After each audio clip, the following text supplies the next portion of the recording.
Assalamualaikum warahmatullahi taala wabarakatuh. Pada kali ini kita akan belajar mata pelajaran pendidikan Islam pada bahagian hadis tingkatan 4. Pelajar-pelajar boleh buka muka surat 50, pelajaran yang ke-8.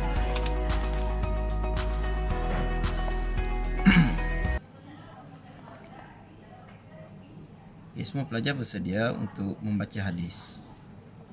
An Abi Hurairah radhiyallahu anhu an Nabi sallallahu alaihi wasallam qala ajtanibu sab'a mubiqat qalu ya Rasulullah wa ma hunna qala syirku billah wasihru wa qatlu nafsi allati harramallahu illa bil haqq wa aklu riba wa aqlu mali yatim wa tawali yauma zahfi wa qadfu muhsanati mu'minati ghafilati muttafaqun alaih. Maksud hadis, jauhilah 7 perkara yang merosakkan. Sahabat bertanya, wahai Rasulullah, apakah perkara itu? Baginda bersabda, syirik kepada Allah dan sihir dan membunuh jiwa yang diharamkan oleh Allah Subhanahu wa taala kecuali dengan kebenaran, dan makan riba dan makan harta anak yatim, dan lari daripada medan peperangan, dan membuat tuduhan berzina terhadap wanita yang beriman, yang suci dan terpelihara daripada maksiat. Sebelum kita mulakan pelajaran kita pada kali ini, terlebih dahulu kita perlu memahami apa yang dimaksudkan dengan dosa. Dosa iaitu suatu perkara ataupun suatu perbuatan yang dilakukan oleh hamba, yang mana perbuatan itu bertentangan dengan perintah Allah Subhanahu wa taala. Terdapat 2 jenis dosa, iaitu dosa kecil dan dosa besar. Dosa kecil iaitu dosa perkara-perkara yang dilarang di dalam Islam, manakala dosa besar itu ialah perbuatan yang dilarang yang diperuntukkan hukuman di sisi Allah Subhanahu wa taala. Berdasarkan kepada hadis yang kita bacakan tadi, terdapat 7 jenis dosa besar yang disebutkan oleh Nabi sallallahu alaihi wasallam, iaitu yang pertama syirik kepada Allah Subhanahu wa taala, yang kedua melakukan sihir, yang ketiga membunuh, yang keempat makan riba, yang kelima makan harta anak yatim, yang keenam lari daripada medan peperangan, dan yang ketujuh menuduh perempuan beriman yang suci berzina ataupun dinamakan sebagai qazaf. Sekarang kita akan melihat perkara-perkara ataupun dosa-dosa besar yang disebutkan di dalam hadis yang kita bacakan tadi, iaitu syirik kepada Allah Subhanahu wa taala. Syirik iaitu bersepakat ataupun menyekutukan Allah dengan sesuatu, ataupun seseorang itu mengakui ada satu kuasa yang lebih berkuasa daripada Allah Subhanahu wa taala. Perbuatan ini dinamakan syirik dan berlaku keyakinan dan i'tiqad di dalam hati. Maka syirik ini terbahagi kepada 2. Yang pertama syirik jali, yang kedua syirik khafi. Syirik jali iaitu menyekutukan Allah Subhanahu wa taala dengan sesuatu pada zat, sifat dan af'al, perbuatan. Syirik jali ataupun syirik yang nyata, syirik yang jelas nampak pada mata kita. Contohnya seseorang itu menyembah patung berhala, ataupun seseorang itu mempercayai pokok ataupun sesuatu perkara, satu makhluk itu yang berkuasa. Itu dinamakan sebagai syirik jali. Manakala yang kedua dinamakan sebagai syirik khafi. Syirik khafi itu adalah syirik-syirik yang tersembunyi, iaitu melakukan sesuatu amalan perbuatan dengan bertujuan kerana Allah SWT. Jadi satu perbuatan hati itu bila berpaling kepada Allah SWT, terlintas di dalam hati ada sesuatu yang lebih berkuasa, itu dinamakan syirik tersembunyi. Contohnya, melakukan solat kerana mengharapkan pujian daripada manusia. Contoh lain, berasa hina, berasa hebat dengan amalan sendiri, ataupun dengan bahasa lain, ujub, ataupun sombong dengan kelebihan yang dikurniakan kepadanya, ataupun dengan bahasa lain disebut sebagai takabur. Jadi bermakna perbezaan antara syirik jali dan syirik khafi ini, syirik jali itu syirik yang dilakukan secara terang-terang, manakala syirik khafi itu berlaku di dalam hati dan lintasan-lintasan sifat-sifat yang buruk yang terdetik di dalam hati kita. Yang kedua, sihir. Sihir iaitu sesuatu perbuatan yang memudaratkan orang lain dengan bantuan jin ataupun syaitan. Perbuatan sihir ini adalah hukumnya haram. Contohnya, melakukan santau supaya orang lain sakit, pukau dengan tujuan untuk menipu ataupun mencuri ataupun merompak, menggunakan minyak pengasih untuk mengenakan orang supaya jatuh hati pada kita, ataupun menggunakan pelaris daripada benda-benda ataupun perkara-perkara yang diharamkan di dalam Islam. Yang ketiga, antara perbuatan dosa-dosa besar iaitu membunuh, yang mana membunuh orang yang diharamkan darahnya, kecuali disebutkan dalam hadis itu orang yang berhak dibunuh. Contohnya, hukuman bagi orang yang membunuh, hukumnya bunuh yang dijatuhkan oleh mahkamah ataupun qadi ke atas orang yang melakukan pembunuhan itu. Yang begini adalah contoh-contoh pembunuhan yang dihalalkan di dalam Islam. Manakala pembunuhan yang diharamkan iaitu yang tidak ada had untuk kita membunuh ke atas orang lain. Firman Allah Subhanahu wa taala, "Wa ma yaqtulu mu'minan muta'ammidan fajaza'uhu jahannam khalidan fiha." Dan sesiapa yang membunuh seseorang mukmin dengan sengaja, maka balasannya ialah neraka jahanam.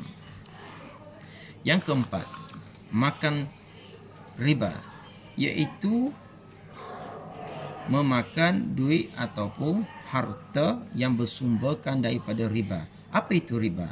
Riba iaitu pertambahan bayaran dalam urusan pertukaran barang dan hutang, pemiutang.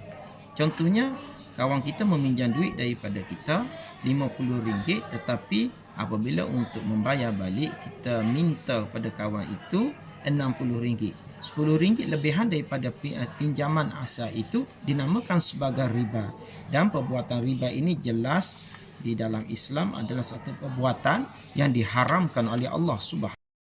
Firman Allah Subhanahu wa taala, "Ya ayyuhallazina amanu taqullaha wa zaru ma baqiya minar riba in kuntum mu'minin."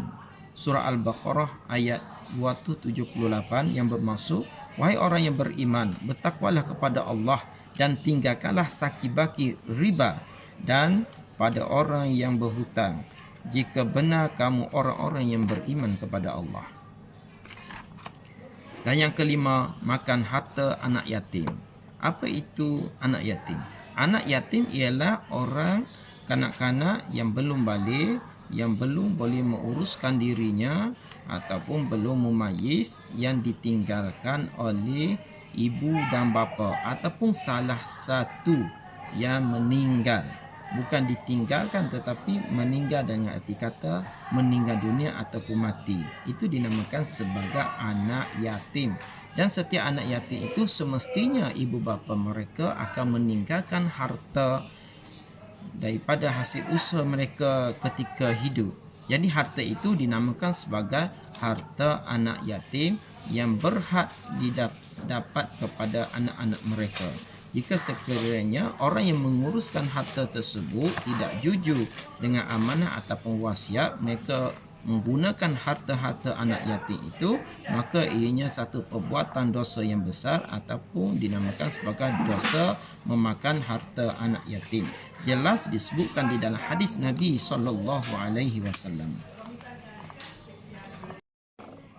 Firman Allah Subhanahu wa taala, Bismillahirrahmanirrahim, innal ladzina ya'kuluna amwal yatama zulman innama ya'kulu fi butunihim nara wa sayaslawna sa'ira. Dan sesungguhnya orang yang memakan harta anak yatim secara zalim, sebenarnya mereka itu hanyalah menelan api ke dalam perut mereka, dan mereka pula akan masuk ke dalam api neraka yang menyala-nyala. Berat ya. Dan yang keenam, lari dari medan peperangan, iaitu satu dosa dan termasuk di dalam dosa-dosa besar yang disebutkan oleh Nabi SAW, iaitu melarikan diri daripada medan peperangan. Dosa ini dikhususkan kepada umat Islam ataupun tentera-tentera Islam yang mengikuti angkatan tentera Islam di medan peperangan, dan di dalam pertempuran mereka itu mereka keluar dan lari daripada peperangan untuk menyelamatkan diri. Jadi perbuatan ini jelas adalah satu perbuatan yang termasuk di dalam dosa-dosa besar. Firman Allah Subhanahu wa taala, ya ayyuhallazina amanu iza laqitumul ladzina kafaru zahfan fala tuwalluhumul adbar. Yang bermaksud, wahai orang yang beriman, apabila kamu bertemu orang kafir yang memerangi kamu, maka janganlah kamu berundur. Surah Al-Anfal ayat 15. Dan yang akhir sekali, iaitu menuduh perempuan yang beriman dan suci berzina, ataupun perbuatan ini dalam ilmu fiqh dinamakan sebagai qazaf, iaitu menuduh wanita Islam yang baik melakukan penzinaan tanpa membawa saksi yang cukup. Jadi perbuatan ini boleh menyebabkan berlakunya qazaf, iaitu menuduh. Contohnya, percakapan atau pertuduhan yang jelas seperti kamu telah berzina, atau memanggil seseorang wanita wahai penzina, sudah cukup termasuk di dalam bab dosa-dosa besar menuduh perempuan yang solehah berzina. Jadi perbuatan ini jelas diharamkan dalam Islam. Firman Allah Subhanahu wa taala, innal ladzina yarmuna muhsanati ghafilati mu'minati lu'inu fil dunya wal akhirati walahum azabun azim. Surah An-Nur ayat 23, yang bermaksud sesungguhnya orang yang menuduh perempuan yang terpelihara kehormatannya, yang tidak terlintas memikirkan sebarang kejahatan, lagi yang beriman akan dilaknat Allah Subhanahu wa taala di dunia dan di akhirat, dan mereka pula akan beroleh azab yang siksa yang besar. Sebagai penutupan pada tajuk ini, marilah sama-sama kita melihat dan memikirkan dan merenung pengajaran daripada hadis yang kita bacakan tadi. Yang pertama, kita hendaklah sentiasa memelihara diri daripada perbuatan syirik, kerana syirik boleh merosakkan akidah kita. Yang kedua, kita hendaklah menghindarkan diri daripada perbuatan membunuh, kerana membunuh melanggar hak asasi manusia. Dan yang ketiga, kita hendaklah bersikap amanah dalam menguruskan harta anak yatim untuk memelihara hak orang lain. Keempat, kita hendaklah mempertahankan maka. Yang keempat, kita hendaklah mempertahankan keamanan negara supaya Islam dapat ditegakkan. Dan yang akhir sekali, yang kelima, kita hendaklah menghindarkan diri daripada menuduh orang berzina tanpa membawa bukti. Kita hendaklah menghindarkan diri daripada menuduh orang berzina tanpa bukti supaya maruah umat Islam terpelihara. Jadi itu sahaja pengajaran daripada hadis yang kita belajar sebentar tadi.